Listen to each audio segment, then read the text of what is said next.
Perkenalkan, nama saya Indra Ngalipang dengan NIM NO14192053. Baik, saat ini saya akan membahas tentang penyakit tuberkulosis dan pengobatannya. Jadi, seperti yang kita ketahui, penyakit tuberkulosis adalah penyakit yang disebabkan oleh bakteri tahan asam, yaitu Mycobacterium tuberculosis, dan di mana penyakit ini dikategorikan salah satu penyakit yang paling berbahaya di dunia. Menurut WHO pada tahun 2014, sebanyak 1,5 juta orang meninggal disebabkan oleh penyakit ini, dan penyakit ini hanya bisa sembuh jika diobati dengan obat-obat antibiotik yang telah disediakan. Prinsip pengobatan dari tata laksana TB pada orang dewasa, yang pertama, obat anti tuberkulosis harus diberikan dalam bentuk kombinasi beberapa jenis obat dalam jumlah cukup dan dosis tepat sesuai dengan kategori pengobatan.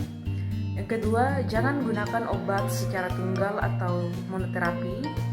Yang ketiga, pemakaian obat anti tuberkulosis kombinasi dosis tetap lebih menguntungkan dan sangat dianjurkan. Dan yang ketiga, pengobatan TB diberikan dalam 2 tahap, yaitu tahap intensif dan tahap lanjutan.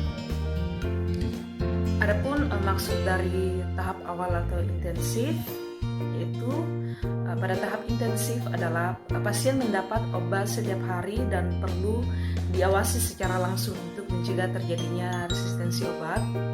Dan yang kedua, bila pengobatan tahap intensif tersebut diberikan secara tepat, biasanya pasien menjadi tidak menular dalam kurun waktu 2 minggu, dan sebagian besar pasien TB BTA positif menjadi BTA negatif dalam waktu 2 bulan.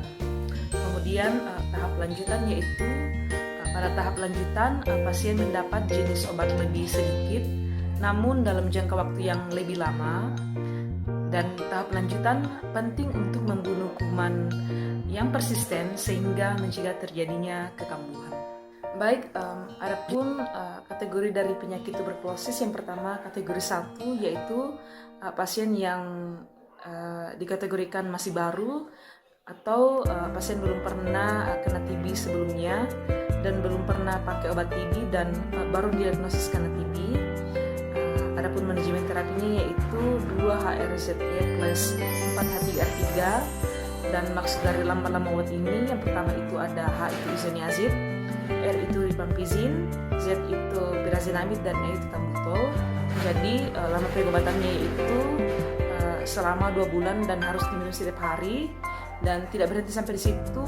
Kategori 1 harus masih dilanjutkan dengan 4-H3R3, maksudnya orang ini mengkonsumsi H itu rifampicin dan R itu isoniazid sebanyak seminggu 3 kali, jadi selama 4 bulan, jadi totalnya yaitu 6 bulan untuk kategori 1.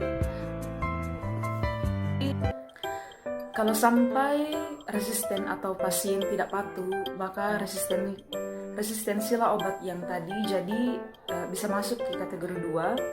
Kategori 2 ini dikhususkan untuk pasien yang kambuh atau gagal dengan kategori 1. Adapun manajemen terapinya yaitu 2-HRZES plus 1-HRZE plus 5-H3R3, dimana maksud dari S yaitu streptomycin.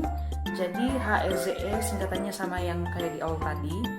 Jadi 2 bulan pertama itu pasien harus minum setiap hari HRZE plus injeksi streptomycin selama 2 bulan, dan setelah itu setelah 2 bulan diberikan lagi 1 HRZE setiap hari selama 1 bulan. Kemudian kalau sudah selesai, dilanjutkan dengan fase lanjutan yaitu 5-H3R3E3. Selama 5 bulan pasien harus minum H isoniazid, E rifampicin, E ethambutol seminggu 3 kali. Apabila pasien ada alergi dengan streptomycin bisa diganti dengan kanamycin. Jadi total lama pengobatannya itu untuk kategori 2 8 bulan.